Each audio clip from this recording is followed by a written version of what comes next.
Do you see patients with persistent widespread pain that you suspect may have fibromyalgia? Maybe they already have a diagnosis of fibromyalgia, but you struggle to explain the condition because of the lack of investigation findings and the various symptoms they present with. Well, in this video, I'll let you know what the condition is so you can explain the unexplainable to your patients better, or understand it better if you're living with it yourself. Hey friends, welcome back to the channel. If you're new here, my name's Mahin and I'm an advanced practice physiotherapist specialising in pain management based in the UK. On this channel, we explore ways to improve our interactions with those living with pain to help them create healthier and happier lives. The Royal College of Physicians have recently released the UK clinical guidelines for the diagnosis of fibromyalgia syndrome, and I'll be covering the diagnosis next week. But today I'll be going through what fibromyalgia is so that you can explain this more confidently to your patients or make more sense of what's going on if you live with fibromyalgia yourself. Fibromyalgia syndrome is common with a worldwide prevalence of 2%. However, historically, fibromyalgia has been really poorly understood, and patients often report that they've been made to feel that the condition isn't real. To begin understanding what fibromyalgia is, I think it's really important to learn about the different types of pain. So pain is one of our protective systems, and it's influenced by biological factors, psychological factors, and social factors. Now, we have other protective systems as well, such as our fatigue system and our stress system and our immune system, but pain is one of our protective systems. Now, pain responds to anything the body sees as threatening, and that can be physical things, such as injury. So if we twist our ankle, pain's there to stop us from walking on it, but pain also responds to other things the body sees as threatening, and that can be things like stress, poor sleep, lifestyle changes, any previous trauma that people have been through, and also the social context and social environment that people are brought up in and also live in. Now, unfortunately, pain doesn't always tell us what it's responding to, it just shows up as pain. And this is where a lot of the confusion comes from when pain is widespread. It's variable and it's unpredictable. And there's sometimes no clear trigger to what is causing flare-ups of pain or increases in pain. And that's just because pain is influenced by all of these biological, psychological, and social factors, and everything matters when it comes to pain. So it's not always easy to identify what might be the one cause or the one trigger of increased pain. But pain is always real, no matter the type of pain. However, not all pain means damage or has a structural cause. Knowing the type of pain that's presenting can be really important because it helps inform treatments, but also patient education. But it's also important because it can help prevent any unnecessary treatments like any medications, injections, or surgeries that may not be helpful for that type of pain. So the three types of pain are nociceptive pain, neuropathic pain, and nociplastic pain. And fibromyalgia is nociplastic pain. So I'll go into what each of these things mean just now. So I'll now tell you a little bit more about each of these types of pain. So nociceptive type of pain can sometimes be more structural based, meaning that there are many receptors within our skin and our muscles and our joints that detect changes in something. So either changes in mechanical pressure, chemical changes, or changes in temperature. So something like osteoarthritis, because there's changes within the joint that causes inflammation and so on, this is seen as nociceptive pain.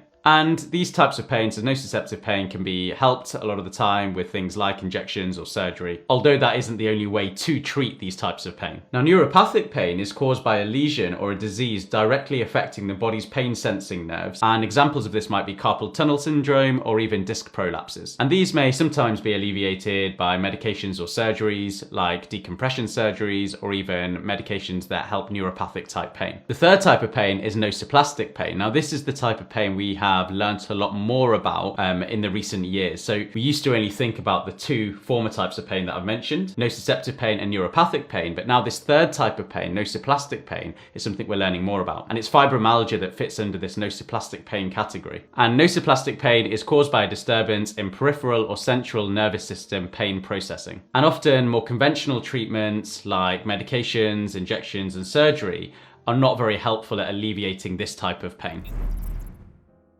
Fibromyalgia is a condition characterized by persistent and widespread pain and is associated with significant fatigue, disturbed sleep, impaired cognitive and physical function, and also emotional distress. It's classified in the International Classification of Diseases as chronic primary pain. This is pain that has lasted for longer than 3 months and is associated with emotional distress or functional disability and is not better explained by another condition. But there are some points that I want to be very, very clear about that fibromyalgia is not. So fibromyalgia is not a condition caused by a tendency to experience psychological distress as pain, which is otherwise known as somatization. It's not driven by inflammation within muscles and joints. It's not a reflection of poor coping, and it's not a maladaptive reaction to trauma or distress. Fibromyalgia is also not deconditioning or poor fitness, and it is definitely not all in somebody's head.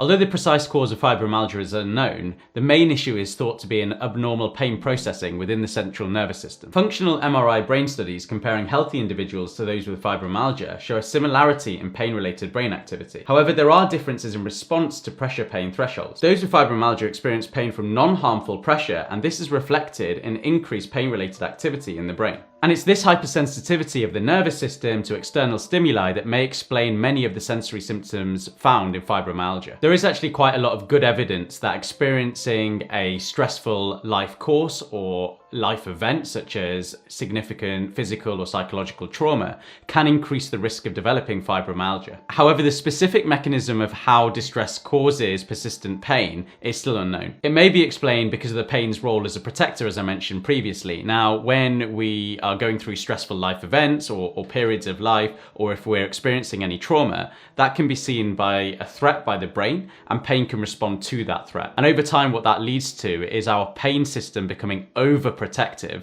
and that's why things that didn't used to be painful are more painful to do. So things like walking when they weren't as painful, even kind of knocks, external knocks can be quite painful, and that's just because that pain system is on high alert and it's on the lookout for threats. Fibromyalgia can also be seen in different members of the same family, and it's likely that some of the shared genetic information can predispose someone to developing fibromyalgia. It may also be reasonable to assume that someone growing up around other people who are experiencing chronic pain may be more likely to develop a chronic pain condition like fibromyalgia in the future themselves. Now, I think that everything I've been through today is really helpful for us as clinicians to get an idea of what fibromyalgia is, but it's a lot to explain to a patient in one go, and also it can be, it carries a lot of kind of scientific knowledge to know what's going on in the way that I've just explained it. I like to explain fibromyalgia in a very easy way, and I like to use a metaphor with patients to explain fibromyalgia. So I'm going to go through this metaphor now.